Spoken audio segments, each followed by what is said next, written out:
In this video, we shall be looking at conversion of numbers from one base to another.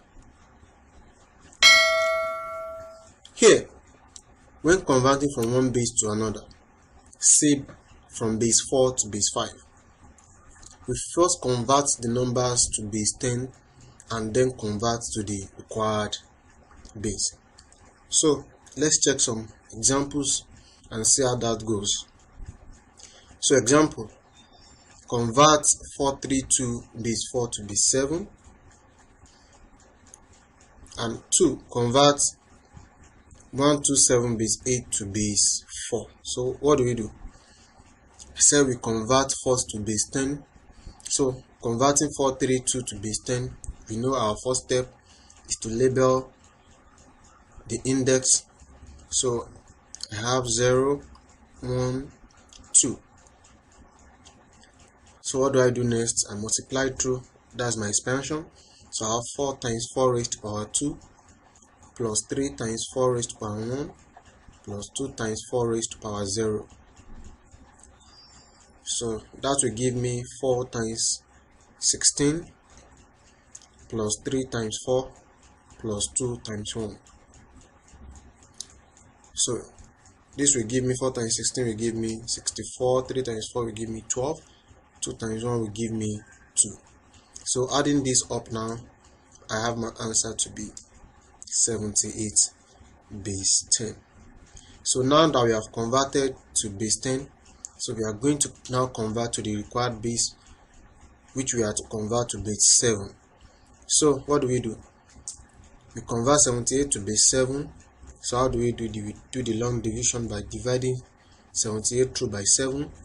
So we have 78 in 7. 7 in 78 will give us 11 remainder 1.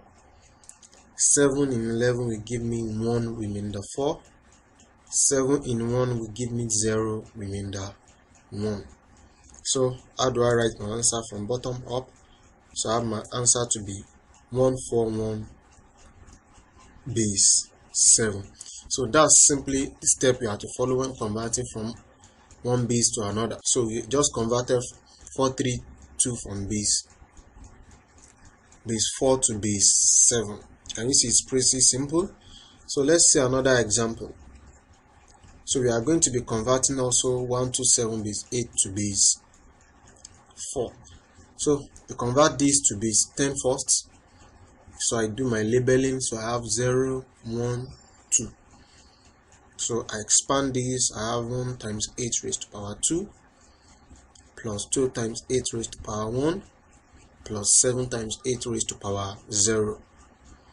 So this will give me 1 times 64, 8 raised to power 2 will give me 64 plus 2 times 8 plus 7 times 1. 8 raised to power 0 will give you 1. So we have 7 times 1. So 1 times 64 will give me 64. 2 times 8 will give me 16. And 7 times 1 will give me 7. So here I have, adding it up, I have 87 in base 10. So what do we do next? We convert 87 to base 4. So converting 7 to base 4 now, I have 87, I divide through by 4. So 4 in 87 will give me 21, remainder 3. 4 in 21 will give me 5, remainder 1. 4 in 5 will give me 1, remainder 1. And 4 in 4 will give me 0, remainder 1. So writing out my answer now, I have 1113 base 4.